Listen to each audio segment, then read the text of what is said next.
Exercise 8 का question number 6, in triangle P Q R if angle P minus angle Q equal to 42 degree दिया है और angle Q minus angle R 21 degree. हमको find out क्या करना है, angle P, angle Q और angle R, ये तीनों एंगल निकालना है। याद करो, इससे पहले वाला जो क्वेश्चन था, क्वेश्चन नंबर 4 और 5, उसमें प्लस में दिया हुआ था एंगल, याद है? तो प्लस वाले को क्या करते थे, दोनों जो दिया रहता है तो उसको ऐड कर देते थे, और उसमें तीन एंगल जो कंटिन्यूअसली रहता था, जैसे ए बी सी, तीनों का सम 180 हम लोग पुट करके एक और एंगल हम लोग निकाल लेते थे। उसके बाद फिर आराम से सारा एंगल मिल जाता था। लेकिन यहाँ पे वैसा नहीं है, यहाँ पे माइनस वाला है। तो माइनस को बनाने का तरीका क्या है, इस पूरे में यहां से लेकर यहां तक और यहां से यहां तक दोनों में जो एंगल कॉमन है उसे हम लोग कुछ एज्यूम कर लेंगे। यहाँ पे दोनों में कौन सा एंगल कॉमन है, एंगल क्यू। तो हम लोग एंगल क्यू को एज्यूम कर लेंगे। यहाँ पे लिखेंगे angle Q is equal to x, angle Q is equal to x, और ब्रैकेट में लिखेंगे लेट, ऐसे, ठीक है। देयरफॉर यहां से angle P minus x equal to 42, तो ये इंप्लाई करता है angle P equal to 42 degree plus x. ये एंगल P मिल गया, और एंगल यहां से, एंड यहां से angle Q minus angle R, तो एंगल Q की जगह में क्या लिखेंगे, x minus angle R equal to 21 degree, और ये इंप्लाई करता है angle R equals to x minus 21 degree. कोई कंफ्यूजन है यहां तक? हम लोग क्या किए, एक बार फिर से हम एक्सप्लेन कर रहे हैं। एंगल Q को x मान लिए हैं। क्यों माने हैं, क्योंकि दोनों में एंगल Q कॉमन है, इसलिए उसको हम लोग x एज्यूम करेंगे। उसके बाद ये पहला इक्वेशन है, इस पहला इक्वेशन से हम लोग यहां से क्या निकालेंगे, P निकालेंगे। तो P भी देखो x के टर्म में आ गया। उसके बाद यहां से क्या निकालेंगे, R भी x के टर्म में आ गया। अब देखो यहां पर जो Q है, ये Q, ये भी x के टर्म में है, P भी x के टर्म में है, और R भी x के टर्म में है। तीनों क्वेश्चन x के टर्म में है। अब हम लोग आराम से लिख सकते हैं अकॉर्डिंग टू क्वेश्चन, या वी नो दैट करके हम लोग ये बता सकते हैं according to question angle P plus angle Q plus angle R equals to 180 degree. और रीजन में क्या लिखेंगे, यहां पे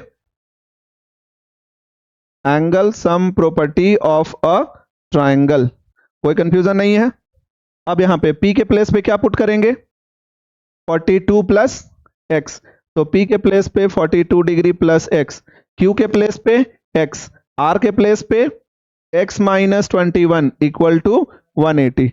आगे ये इंप्लाई करता है 42 माइनस 21 कितना होगा, 21, x plus x 3x equal to 180।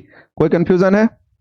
आगे यहां से क्या निकालेंगे, x निकालने के बाद जो x आएगा वो हम लोगों का q हो जाएगा, और एंगल P यहां से x पुट करेंगे तो P मिल जाएगा, यहां पुट करेंगे इसमें तो R मिल जाएगा। मिलेगा कि नहीं मिलेगा? हाँ, तो हम लोग यहां से x निकाल लेते हैं। पहले यहां पे लिखेंगे 3x इक्वल टू 180 माइनस 21 कितना आएगा, 3x इक्वल टू 159। आगे x इक्वल टू 159 बाई 3 से कैंसिल करो, 3 1 जा 3, 3 5 जा 15, 3 3 जा 9। तो ये इंप्लाई कर रहा है x का वैल्यू आया 53 डिग्री। x कितना आया, 53 डिग्री। अब x का वैल्यू 53 के बाद हम लोग यहां पर पुट कर देंगे q की जगह में, p की जगह में और r की जगह में। p q r तीनों मिल जाएगा, मिलेगा। तो हम लोग इसके बाद यहां पे लिखेंगे therefore angle q is equal to 53 degree, ये हम लोगों का बॉक्स में रहेगा। उसके बाद angle p equal to 42 plus x equal to 42 plus 53, तो कितना हो जाएगा 5, और ये 95। तो एंगल P कितना मिला, 95 डिग्री। उसके बाद angle R, and angle R equal to x minus 21 मतलब 53 माइनस 21 कितना आएगा, 2, और यहाँ पे 32 डिग्री। कोई कंफ्यूजन है? क्लियर है सभी को? हाँ, अकॉर्डिंग टू क्वेश्चन नहीं समझ में आया? यहां पर जब तीनों एंगल दिया हुआ है यहाँ पे P, Q और R, जब तीनों एंगल दिया है तो कौन सा प्रॉपर्टी हम लोग यूज करेंगे, तो वही एंगल सम प्रॉपर्टी को ही हम लोग लिखे हैं according to question P plus Q plus R equal to 180 degree. क्योंकि क्वेश्चन में ये हम लोगों को दिया हुआ नहीं है, लेकिन फिगर के अकॉर्डिंग हम लोग बता सकते हैं, या क्वेश्चन के अकॉर्डिंग, या फिर वो भी अगर क्लियर नहीं है तो वी नो दैट करके बना सकते हो। समझ में आ गया? पी के प्लेस पे देखो ना क्या लिखा हुआ है, पी के प्लेस पे देखो ना, यहां से पी इक्वल टू कितना है, तो पी के प्लेस पे क्या लिखेंगे हम लोग, यहां से यहां तक ये ना लिखेंगे। उसके बाद क्यू के प्लेस पे एक्स, और उसके बाद आर के प्लेस पे एक्स माइनस 21। अब क्लियर हो गया? तो इस टाइप का क्वेश्चन अगर माइनस वाला रहेगा तो हम लोग को सबसे पहले ये देखना है कि दोनों में कौन सा एंगल कॉमन है, उसको हम लोग एक्स एज्यूम करेंगे। उसके बाद पी क्यू आर तीनों एंगल निकालेंगे, अगर पी क्यू आर दिया है तो एबीसी दिया है तो एबीसी निकाल लेंगे, और अकॉर्डिंग टू क्वेश्चन करके ऐसे डायरेक्ट पुट करके एक्स निकालेंगे, वापस पुट करेंगे तो आंसर आ जाएगा। कोई कंफ्यूजन नहीं है? ठीक, अब हम लोग आगे बढ़ सकते हैं। ठीक है, नेक्स्ट क्वेश्चन नंबर 7 देखो। क्वेश्चन नंबर 7 क्या है?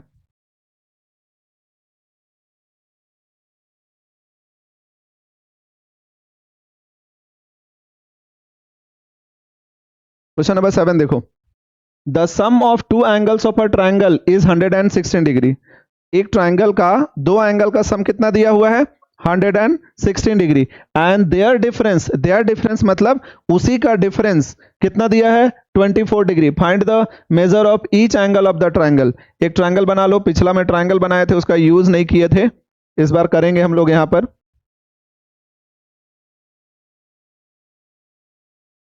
देखो ये हम लोगों का ट्राइंगल है, ट्राइंगल का नाम कुछ नहीं दिया है, तो हम लोग ले लेते हैं इसको ए बी सी। ठीक है, एक ट्राइंगल है जिसमें तीनों एंगल कौन कौन सा है? एंगल ए, एंगल बी और एंगल सी है। ट्राइंगल का नाम ए बी सी है, तो पी क्यू आर थोड़ी होगा, एंगल होगा नहीं। अब यहाँ पे सम ऑफ टू एंगल्स बोला है, sum of two angles of a triangle is 116 degree. इसका मतलब क्या हुआ? इसका मतलब दो एंगल का सम 116 डिग्री है, तो दो एंगल इसमें से कौन कौन सा एंगल हम लोग चूज करेंगे? एंगल ए, एंगल बी, और एंगल बी सी, और एंगल सी और ए। कोई भी दो एंगल चूज कर सकते हैं। ठीक है, बस ये ध्यान रखना है कि जिन दो एंगल को ऐड करेंगे वही दोनों एंगल को माइनस करना है। जैसे यहां पे देखो, sum of two angles of a triangle is 116 degree. इसका मतलब होता है दो एंगल को ऐड करने पे 116 डिग्री मिलेगा। मान लो हम लोगों का एंगल ए है और ये एंगल बी है, ये दोनों का सम कितना दिया हुआ है? 116 डिग्री। सीधे हम लोग यहां से लिख सकते हैं according to question, angle A plus angle B equal to 116 degree. Equation number 1। कोई कंफ्यूजन है? अब आगे, and their difference is 24 degree. Their difference is 24 degree का मतलब, देयर डिफरेंस मतलब जिन दोनों को ऐड किए हैं वही दोनों का डिफरेंस कितना होगा? कितना होगा? कौन दोनों का? किसको ऐड किए हैं? तो ए और बी को। तो यहां पर हम लोग लिखेंगे angle A minus angle B equal to 24 degree. Equation number 2। अब ये चीज बताओ, अब यहां पर एक चीज हमको ये समझाओ कि यहां पर क्या हम लोग बी माइनस ए लिख सकते हैं? लिख सकते हैं या नहीं लिख सकते हैं? लिख सकते हैं ना? गलत, नहीं लिख सकते हैं, क्योंकि हम लोगों को ये नहीं बोला है कि कौन बड़ा है कौन छोटा है, ये बोला है? नहीं बोला है। लेकिन यहां पर देखो जो डिफरेंस है वो 24 डिग्री आ रहा है। डिफरेंस 24 डिग्री का मतलब जो 24 है वो पॉजिटिव नंबर है कि नेगेटिव नंबर है? पॉजिटिव नंबर है। तो यहां पे पता है कि ए बड़ा है कि बी बड़ा है? नहीं। तो ऐसे क्वेश्चन में जिसको पहले हम लोग लेते हैं उसको मान के चलते हैं कि वो बड़ा है। तो इसमें ए बी, ए और बी में बड़ा कौन है? ए बड़ा है। समझ में आ गया क्यों हम लोग लिखे हैं ए माइनस बी, बी माइनस ए क्यों नहीं लिखेंगे? पक्का है ना? कंफ्यूजन है ना? है, ठीक है। तो अब इन दोनों को हमको सॉल्व करना है, तो इसको सॉल्व कैसे करेंगे? इक्वेशन 1 इक्वेशन 2 याद करो। जो क्वेश्चन पहले हम लोग बनाए थे 4 और 5 में, उसमें प्लस में दिया था, 6 वाला बनाया तो उसमें माइनस में दिया है, इसमें दोनों मिला के दे दिया है। अब कैसे करेंगे? तो इसके लिए हम लोग इसको रेस्पेक्टिव साइड में ऐड करेंगे। इक्वेशन 1 प्लस इक्वेशन 2, दोनों को रेस्पेक्टिव साइड ऐड करो। लेफ्ट को लेफ्ट से, राइट को राइट से। Angle A plus angle B plus angle A minus angle B equal to 116 plus 24। कोई दिक्कत है? आगे यहां से देखो, एंगल बी कट गया, angle A plus angle A कितना होगा? 2 एंगल ए। तो ये इंप्लाई करता है 2 एंगल ए इक्वल टू, इसको ऐड करो, 0 4 1, इतना ही ना होगा, 140 डिग्री। तो ये इंप्लाई करता है angle A equal to 70 degree. A equal to 70 कैसे आया? 2 को इधर डिवाइड करेंगे, कटेगा, 70 आएगा। कोई कंफ्यूजन है? ए मिल गया। अब क्वेश्चन देख लेते हैं एक बार, क्या? Find the measure of each angle of the triangle. हमको तीनों एंगल निकालना है, ए भी निकालना है, बी भी निकालना है और सी भी निकालना है। ए कितना आया? 70। बी किसके हेल्प से मिलेगा? इक्वेशन 1। तो यहां पर लिखेंगे हम लोग फ्रॉम 1। फ्रॉम 1 में a प्लस बी 116 है। ए के प्लेस पे क्या पुट करेंगे? एंगल ए के प्लेस पे 70 डिग्री। तो यहां पे लिखेंगे 70 degree plus angle B equal to 116 degree. अब यहां से इंप्लाई करता है angle B equal to 116 minus 70 degree, यही होगा ना? अब यहां से सॉल्व करके देखो, angle B is equal to कितना होगा? 116 माइनस 70, 6 यहां पे होगा, और 11 माइनस ये 46 डिग्री। तो एंगल बी कितना मिला? 46। ए और बी मिल गया है, सी निकाल सकते हो। कौन सा प्रॉपर्टी से? Angle sum property of a triangle. फिर वहां पर हम लोगों को लिखना है अकॉर्डिंग टू क्वेश्चन, हम लोग लिख चुके हैं, तो वी नो दैट करके लिखना, या फिर angle sum property of a triangle, तो यहां पे लिख लेना नाउ करके, या we know that angle A plus angle B plus angle C equal to 180 degree. Statement यहां पे क्या होगा लिख लोगे? रीजन, ए के प्लेस पे क्या पुट करोगे? 70 डिग्री, बी के प्लेस पे, सी के प्लेस पे एंगल सी ओनली 180। इसको ऐड करो, 70 प्लस 46 कितना होगा? 116 plus angle C equal to 180। ये इंप्लाई करता है angle C equal to 180 minus 116 कितना आएगा? Angle C 64 degree. क्लियर है? तीनों एंगल मिल गया। समझ में आया कैसे बनाना है? तो ये क्वेश्चन पहले से जो 4 5 6 बनाया था उससे ज्यादा इजी है। बस हम लोगों को जो वर्ड में दिया हुआ रहता है, ये sum of 2 angles of a triangle, their difference, क्या क्या निकालना है, इस चीज को हम लोगों को समझना है पहले कि क्या क्या बोला जा रहा है क्वेश्चन। क्लियर है सभी को? आगे बढ़ सकते हैं। क्वेश्चन नंबर 8 देखो, 2 angles of a triangle are equal. एक ट्रायंगल का 2 एंगल इक्वल दिया हुआ है, and the third angle is greater than each one of them by 18 degree. और तीसरा एंगल जो है वो बाकी 2 इक्वल एंगल से कितना डिग्री ज्यादा है? 18 डिग्री ज्यादा है। Find the angles. हमको कौन सा एंगल निकालना है?